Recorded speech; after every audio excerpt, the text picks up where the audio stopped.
Hi everyone, this is a video I've been meaning to do a long time, so I've put some thought into this. I've been brainstorming it and it's going to be good.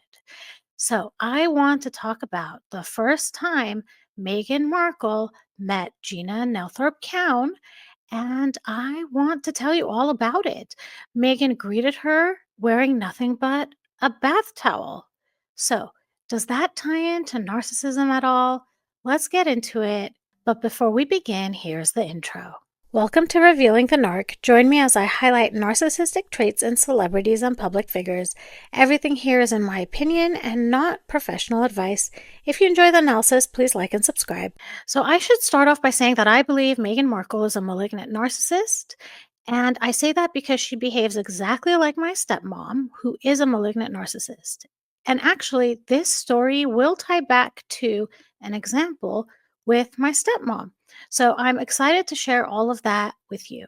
The first thing I want to do is read a couple of passages from Tom Bauer's book, Revenge, and then we'll talk about the things that just stand out to me. Okay, let's begin. Becker introduced Meghan to his agent, Gina Nelthorpe-Cowne, a glamorous South African based in London. Her specialty was to negotiate appearances by famous people in conferences, advertisements, and campaigns. Having booked another client, Bob Geldof, to speak in Dublin, she was well placed to ask the conference organizer, Kate Robinson, to give Meghan a slot. The actress wanted to speak about gender equality and positive change. So that was just an intro into Gina, and now I'm going to read you the portion in Tom Bauer's book Revenge where we can see the first meeting between Meghan and Gina. The passage begins. When I first arrived at Meghan's hotel room in Dublin, Nelthorpe-Cowne recalled, she was in a towel bathrobe with her hair tied back. We just clicked. We hugged as if we had known each other for ages. She was delightful, warm, and personable. Nelthorpe-Cowne sympathized with Meghan's obvious purpose in Dublin to promote her profile, increase her income, and become influential. And that is the end of the passage. So there's a number of things that just seem odd to me from the beginning of their relationship. And the first one I want to start talking about is this towel thing. It reminds me a lot of Meghan's first meeting with Princess Catherine, where she answered the door in ripped jeans and barefoot. In fact, I believe that the motivation behind these two incidents is the same. So, whatever I talk about here can also hint at Meghan's motivation for being so casual when meeting the future queen. So, the bathrobe serves as creating this false intimacy and accelerated bonding. Being in a bathrobe is an inherently vulnerable and informal state, and it creates the illusion of trust and closeness. As a narcissist, she would have strategically chosen to appear in a bathrobe to signal, I'm comfortable around you, so you should feel comfortable with me too. This can make the other person feel special and trusted, accelerating emotional connection, a common manipulation tactic used by narcissists. It's also a power play. By greeting Nelthorpe-Cowne in a deliberately casual state, Meghan was setting the tone of control in the interaction. Narcissists often engage in subtle dominance moves, and by appearing in a bathrobe, she dictates the level of comfort and relaxation in the conversation. The guest may feel inclined to match the informality, reducing any professional barriers and making them more susceptible to influence. Meghan may have also wanted to project the persona of someone who is glamorous yet effortlessly warm, as if she doesn't need to try too hard to be charming.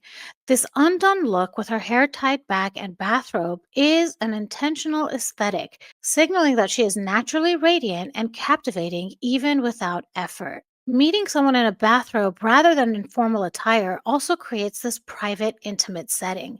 It gives the guest a sense of exclusivity. as if they are seeing a side of her that others don't, making them feel important and chosen.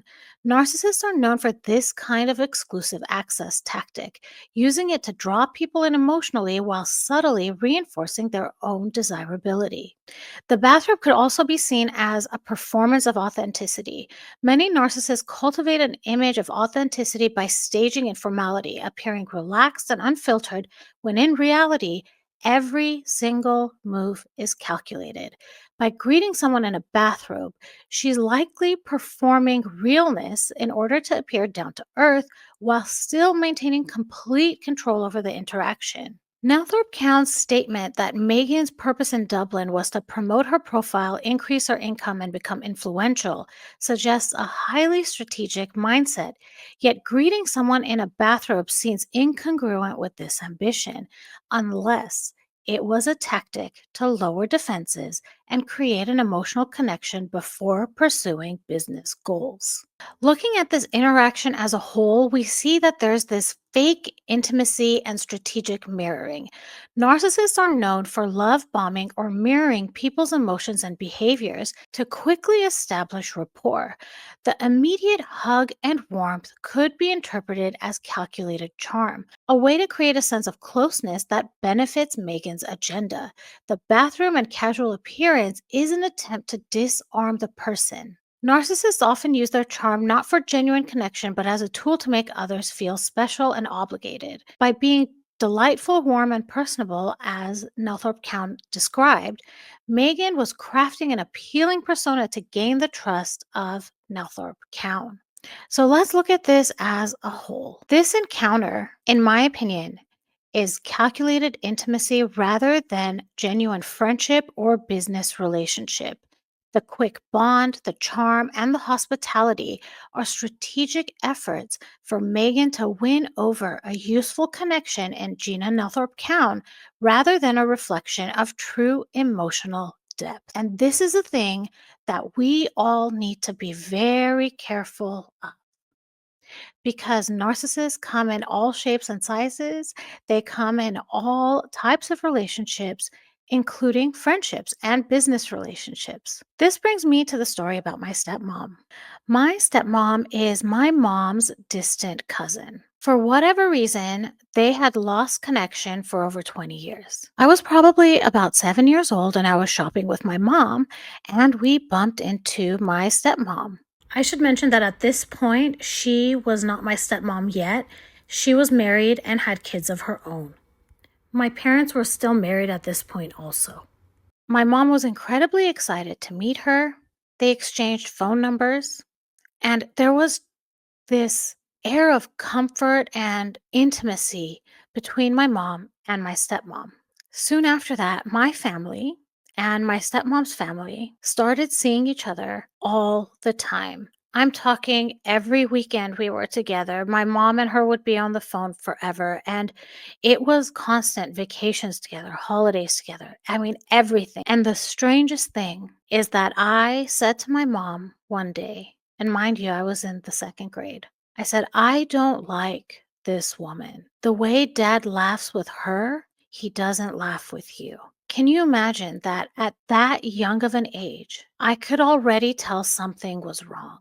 And on top of that, my mom couldn't tell, because my mom was so charmed and love bombed from the moment that they saw each other after not seeing each other for decades. I never thought of myself as an intuitive person or someone who can judge people's characters very well. In fact, I was always told that I'm naive and that between me and my sister, I'm the one that's book smart, but I'm not smart with people. And it's funny how that judgment at such a young age really shaped my perception of who I was. And it's not true. At the age of 7, I could tell where that ship was headed. It's a really big burden for a child to bear. So, as I'm creating this video, I'm also doing some research about it. It turns out children are highly perceptive and they can sense subtle differences in tone, body language, and emotional energy. The way my dad laughed with that woman versus my mom felt different, more genuine, more carefree, or emotionally charged. Even as a child, I noticed that emotional connection leaves clues in the way that people interact.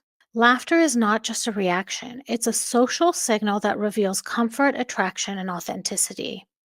When people laugh differently with someone, it means they feel more free, excited, or validated.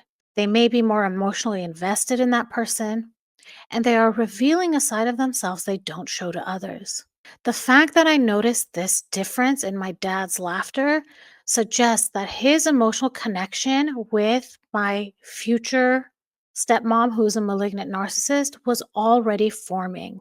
Eventually, this woman became my stepmom, and she is a malignant narcissist. Malignant narcissists don't just want love or attention, they want control, power, and destruction. After marrying my dad, she worked to alienate me and other family members. She tried to rewrite history, painting herself as the victim. She manipulated my dad into putting her first, even at the cost of his own children. She used gaslighting to make me question my own reality. What started as a seemingly harmless connection evolved into a takeover of my family dynamic. Malignant narcissists often follow a predictable pattern in relationships. They start with idealization, charm, seduction, making people feel special. And doesn't this sound exactly like Megan, opening the door in a bath towel, opening the door barefoot in ripped jeans? The next step in this predictable pattern is manipulation. They slowly isolate their partner from others, taking control. They then dominate. They make everything about them, ensuring loyalty at all costs. And finally, they discard or destroy. Either they discard their victims or they leave emotional destruction in their wake. My stepmom played the long game. She positioned herself as the most important person in his life, using manipulation to keep control over the family dynamic. My early intuition at the age of 7 was proof that something was already brewing behind the scenes before anyone else realized it. According to my research, many children of narcissistic step parents develop trust issues, hyper awareness of social dynamics, or even emotional detachment. The irony? My stepmom's own malignant narcissism has taught me to spot manipulative people early on. And I think this is the reason why, when I watch videos of Meghan Markle, I can see the facial expressions, I can see the body language. I've seen it before. I lived with it from when I was 7 until I was 40. So, what does this mean for all of you? Trust your gut. Our instincts pick up on things before our minds do. If a 7-year-old could recognize a shift in energy, adults should trust their intuition more in relationship. If someone laughs differently or acts different around another person, it's worth paying attention. So that one got really, really deep. Going from Megan answering the door in a bath towel. But you see how it all comes full circle. You see that she repeats this behavior over and over again. You see that what she did with Gina is the same thing she did with Princess Catherine, and who knows who else. We just haven't heard any of these stories yet. But her approach, in my opinion, is always going to be the same. She's very predictable, she's very transparent. And it's the same with my stepmom. Well, everyone, I hope that was interesting to you. I'd love to hear any comments that you have. I want you to know that I am very happy with the way my life turned out. In no way do I regret my past and the past situations I lived in. I am grateful for the life that I am living, and I wouldn't be living this life without everything that has come before. This video was really an exercise also in my own childhood and understanding where this intuition was developed. If this was interesting to you, please like and subscribe, and I will talk to you all soon. Goodbye.